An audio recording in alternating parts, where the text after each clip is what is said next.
어느 교회는 그러니까 예수 믿고 구원받으시고 종이 있더라고 시기. 근데 무슨 웃긴 했지만 과연 믿는다는 게 뭘까?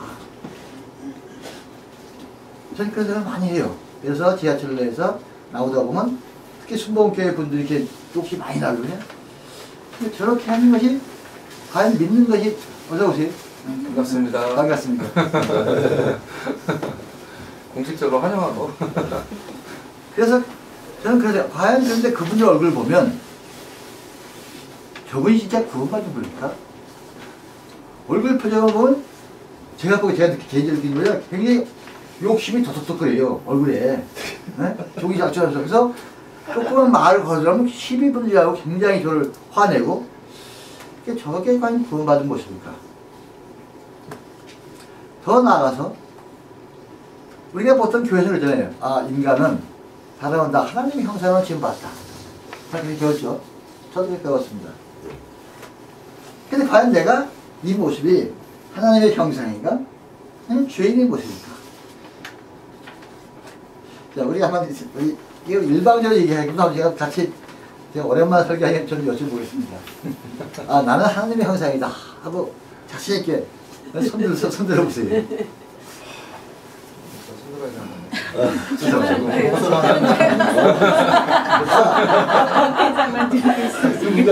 나는 죄인의 것입니다. 죄인이다.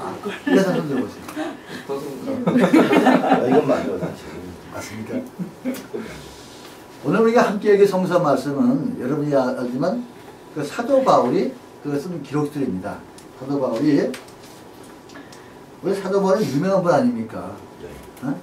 그 당시에 지식이며 베냐민 지파로서 가멜리아의 밑에서 아주 유명한 그 학자 밑에서 수학한 그런 훌륭한 분입니다. 그분은 본인이 히브리이며 또는 바리새파 사람으로서 로마 시민국과 같이 가진 그 당시에 엘리트 중의 엘리트입니다. 그분이 예수님을 박해를 하다가 우연히 다메섹 도상에서 갑자기 눈이 씌어갖고 앞을 못 보다가 그러다가 예수 제자를 만나서 완전히 회심하는 그런 역사적 사건이 일어납니다. 놀랍게도 회심하고 바로 그분이 전도 열성이 아니라 3년 동안 아랍의 사막에 수행을 했습니다. 왜 수행을 했을까? 그런 질문이 드는 거예요. 그 놀라운 체험, 성령 체험을 한 분이 그냥 뜨거워서 막 전도하고 하지 않고 왜 3년 동안 사막에 가서 했을까? 머리에 맞았으니까 한 번 더 고심해 보기 위해서. 그런 거 있겠죠? 네. 네. 다들 한번 맞았다 금방 돌아서는 거 아니겠죠? 네. 아주 왔다 갔다 하니까 네. 또 일단 맞았지만 눈을 떴을 때는 금방 하나님이 대단하다, 예수님이 대단하지만 좀 돌아가보면 또 의심을 해서 다시 했죠. 수련을 3년 동안 했습니다. 3년 동안 사막에 수련하면 대단할 겁니다. 우리 이 목사님 이번에 산티아고 하셨죠? 가서 수련을 하신 걸 아는데 아마 보통 수련이 한 20일 정도 할 텐데 3년을 수행하면 아마 도 같았을 겁니다. 놀랍게도 오늘의 본문은 그런 바울이 20년 동안 선교여행을 한 후에 그 다음에 로마 사람들 쓴 글입니다. 근데 그 내용은 너무나 기막힌 내용입니다. 고린도에서 그리스어로 입혀져 썼는데 그 상황은 자신을 자랑한 글이 아닙니다. 오늘 본문 보면 본인은 육종의 메인 존재다. 적어도 선교여행을 목사로서 20년 동안 그 힘든 생활을 한 분이 나 자신은 욕종의 메인 몸이다. 그렇게 고백하고 있습니다. 뿐만 아니라 죄 아래 팔린 몸이다. 본인이 성인이 아니라 죄 아래 팔린 몸이고 해야겠던 일을 하지 않고 오히려 해서는 안 될 일을 하고 있다. 정상적인 우리 같은 사람이 고백한 게 아니라 회심하고 20년 동안 온갖 고통을 다 겪으면서 전도를 했던 바울 사도가 하는 얘기입니다. 선한 일을 하려는 의지는 있으나 하지 않고 있으며 왜 도대체 이 모습이 뭘까? 내가 원하는 선일을 하는데 선한 일을 하지 못하고 오히려 이렇게 악한 일 하면서 해서는 안 될 일을 하는 이게 뭘까? 하고 본인의 자기를 고백을 하는 겁니다. 그분은 그렇게 고백합니다. 오늘 본문에 보면 내가 한 것이 아니라 내 속에 있는 죄가 한다. 그러니까 나하고 내 속에 있는 죄가 다르잖아요. 이번 얘기는. 그래서 악이 붙어 있어서 선한 일을 하려지만 죄의 법에 속해 있다. 전 바울 사도의 이 고백을 듣고 이런 생각이 들었어요. 그러면 바울 사도 사실 나는 무엇이고 그 속에 나는 죄의 상태는 무엇일까? 오늘 우리 한덕재 새로운 삶을 출발하는 거죠? 맞네. 한번 물어보겠습니다. 덕재가 네. 아까 대답 하나도 안 했죠? 죄인이냐 그래도 대답 안 했고. 이렇게 미리 해야 돼 이런 건. 그런데 그러면 덕재 군대 생활 쭉 했잖아요. 네. 근데 군대 생활을 하면 새로 사회생활을 하는데 어떤 어려움이 있을까? 한번 물어본 거예요. 적응을 잘 못할 것 같아요. 적응 잘 못했죠? 네. 왜냐면 군대 생활이 사실은 폭력적인 사회입니다. 명령의 사회예요. 그러니까 남을 막 명령하고 막 억압하고 강제로 해야 되고. 근데 사회는 그렇지 않잖아요. 사회는 자기가 자발적으로 해야 되고 남하고 친해서 해야 되고 전혀 다른 분위기에 적응하기 힘듭니다.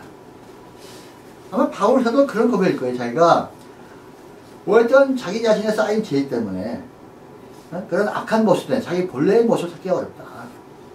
이런 고백을 하면서 어떻게 하면 그런 생활을 할 수 있을까? 저는 이 본문을 보면서 제 모습을 많이 봤습니다. 여러분이 보기엔 제가 참 목사가 한 지 오래되고 얼굴도 그렇게 생기고 그러니까 굉장히 훌륭하게 볼지 모르지만 깔때기네 일종의. 저는 제 자신이 굉장히 훌륭하다고 생각한 적이 없습니다.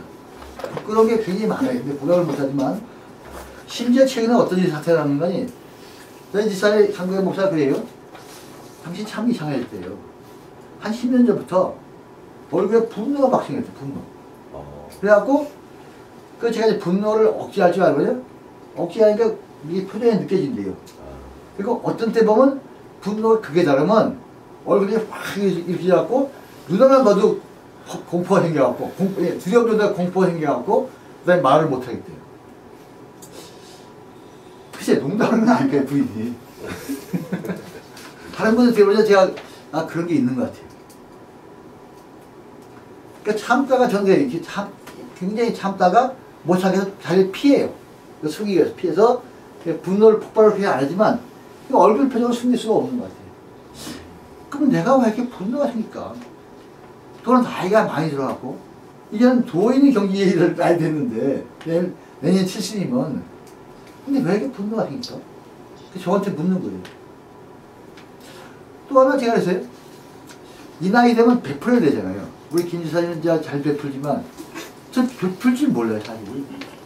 참 내가 그 제자들 볼 때 너무나 이기적인 모습이다. 겉으로 볼 때는 참 선한 모습을 많이 하지만 저는 사실 어렸을 때 굉장히 돈이 없어서 자라갖고 굉장히 돈을 아꼈어요.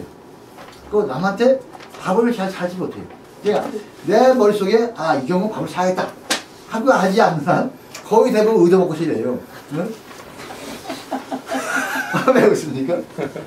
제가 안 그런 것 같아요? 사실 그렇습니다. 그래서 특히 이제 목사에게 대접도 잘하잖아요. 사실 목사가 벌을 보여갖고 남을 사야 할 텐데 어제도 대박하고 나서 대박하니까 이제 보니까 다 우리 후배들이에요. 나이가 한 10명 정도 보이는데 후배가 총재선 후배가 아니 목사님 밥 먹으러 갑시다 해서 끝나고 했어요. 보니까 중국인 사장은 10명을 하면 진짜 중국집에 하는데 한 7, 8만원 나오고 10만원 나오고 있는데 여자가 내대 안 내대 고민하는 음식이에요. 잠결을 내갖고 끝날 때 한 사람도 안 나니까 이미 우리 다 같이 합시다. 저는 매일 더치콜을 많이 하니까 제가 좀 많이 나 생각하고 근데 어느 새 어떤 분이 벌써 냈어요. 우리도 모르게. 분이 내셨겠죠. 네? 아니 어떤 여자분이 냈어요. 그걸 보고 굉장히 부끄러웠어요 제가. 그 냈다고 큰일도 아닐 텐데 네? 그런 모습이 제 의도 관계없이 나한테 형성되어 있는 거예요. 그거 최근에 제가 굉장히 힘들게 지냈는데 아까 우리 이 목사님께서 저보고 정력이 뛰어나다 뭐 이렇게 네팔 할 때는 굉장히 힘듭니다. 네팔 때는. 지난번에 우리 목사님께서 네팔 얘기를 해서 조금 하겠습니다.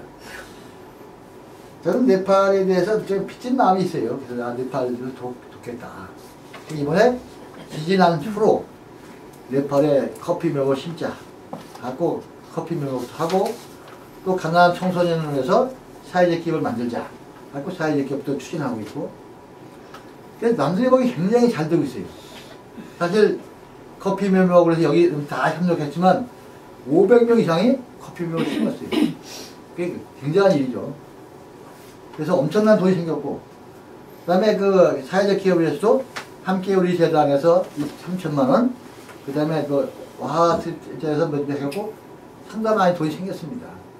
그건 다 곧 쓰겠지. 근데 문제는 뭔가 아니? 제가 사람을 잘못 보여줬지만 네팔에 현지인 대표를 세웠어요.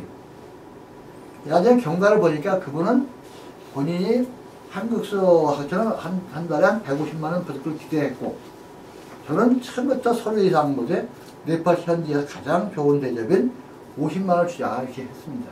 결국 그분이 저거 틀어진 다음에 저한테 손해배상을 해라, 뭐 사기꾼, 뭐 별의별 입에 담지 못할 제가 평생 들어보지 않은 그런 욕을 당하고 있어요. 이제 뭐 비난해줘도 뭐 한시스러운 인간이라든지 뭐 너무 하기 때문에 제가 굉장히 힘듭니다. 근데 그런 모습을 생각했어요. 아니 그 사람이 그랬다고 내가 안 그런데 왜 내가 분노를 할까? 왜 그거 갖고 내가 자꾸 밤잠을 자지 못할까? 저한테 묻는 거예요. 결국 그 사람의 그런 것도 문제되겠지만 내 속에 문제가 더 심각하지 않을까? 내가 왜 꼭 이런 식으로 행동을 해야 될까? 왜 그 사람이 오면 머리는 그래, 머리는 참 불쌍한 사람이다. 상식적으로 도저히 주위에서는 납득가 안 되는데 돈 몇 푼 달라고 이렇게 협박 공갈하는 모습을 보고 불쌍한 생각이 들어요. 근데 왜 내가 화가 나서 접근할까? 왜 내가 밤잠을 못 잘까? 왜 내가 이런 판단을 저한테 부를 때 그 대답이 속연치 않아요. 여러분은 모르겠어요. 여러분 그렇게 고등학교 때 어떻게 화가 날 자신 있는 사람 있어요? 선생님. 오늘 여러분 께서 본인이 그래서 우리 저기 남기생 목사고 야 사기꾼아 너 네가 목사냐 목사지 네? 하고 욕할 때 아마 남 목사는 모르겠지만 대부분 목사들이 굉장히 분노할 거예요. 바로 욱하죠. 바로 주먹 날라가죠 바로. 술 한잔하고 끝내야죠. 이렇게 술을 한잔 내가 끝내서 누구 화내는 다 한다. 이재 목사 한 잔이 치사량이라고. 그러니까 보통 우리 마음속에는 사실은 그 양반이 불쌍한 양반이거든요. 어떻게 보면. 근데 불쌍한 소리 뭐 어떤 소리 했다고 해서 그걸 갖고 괴로워하고 힘들어하고 분노하는 내 모습이 그건 저는 저 자신이 문제있다 생각해요. 그래서 이런 모습들이 결국은 본래 우리가 처음에 성서에 보면 우리는 다 하나님의 형상을 지었다. 또 우리 몇번 고백했는데 왜 하나님의 형상답게 사람을 사랑하고 이웃을 돕고 마음을 기쁘게 하고 그걸 못하고 오히려 분노하고 화를 내고 그리고 자기가 괴로워할까? 어떻게 우리 하나님의 형상을 회복할까? 정말 믿음이라는 것은 우리가 하나님의 형상을 회복해서 어떠한 경우든지 잔잔한 호수처럼 그렇게 상대편에 평안을 주는 생명을 주는 그런 역할을 하는 것이 믿음의 삶이 아닐까 그렇게 생각을 드리게 됐습니다. 전통적인 말에서 죄의 모습을 벗어나서 우리가 하나님의 형상을 회복하는 길이 무엇일까? 믿는다고 단순히 말로 할 것이 아니라 우리가 온 삶에서 매일매일 순간의 삶에서 그렇게 하나님의 형상을 닮은 그렇게 삶을 어떻게 살 수 있을까? 저는 그거 보면서 이런 생각을 해봤어요. 우리가 해야 될 일이 그렇게 하기 위해서는 꾸준히 자기를 화내는 모습 왜 화를 낼까? 그 자기를 끊임없이 관찰하고 되돌아볼 때 그럴 때 본래 모습이 나오지 않을까? 그럴 때 그 자신의 스스로 우리 하나님의 형상을 지었기 때문에 회복할 수 있는 능력이 생기지 않을까?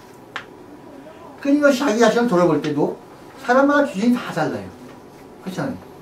그래서 저는 교회 나갈 때 반드시 기도를 열심히 하고 기도할 때 뭐 하나님 뭐 달래는 기도가 아니라 하나님의 나에게 주시는 메시지가 무엇일까 듣는 그런 기도를 열심히 하고 예배를 통해서 결단하고 그리고 성경을 열심히 읽어서 예수님의 참모습을 우리 가슴에 새길 때 그럴 때 우리가 그런 인간 하나님의 형상으로서 우리가 회복되지 않을까 그런 생각을 많이 해봤습니다.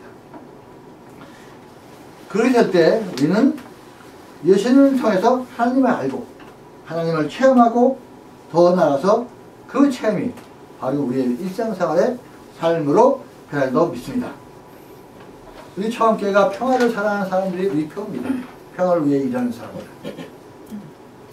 평화를 위할 때 내 마음에 평화가 없는 사람이 사실은 밖의 사람의 평화를 위해 일할 수가 없습니다. 사랑하는 처음교회 여러분, 이제 올해가 대림절, 다음이 마지막 성탄절입니다. 주님의 오실 기다리는 것은 바로 우리를 위해서 온 삶을 바쳐서 이 땅에 태어나시고 이웃들과 하나님들과 함께 더불어 친하게 지내다가 결국은 자신의 온몸을 바쳐 십자가에 지신 것이 예수 그리스도가 바로 그런 삶을 살라고 우리를 초대하는 그런 모습입니다. 주님이 오실 때 여러분 마음속에 그런 주님을 모시고 새로운 삶을 사시기를 주님의 이름으로 축원합니다.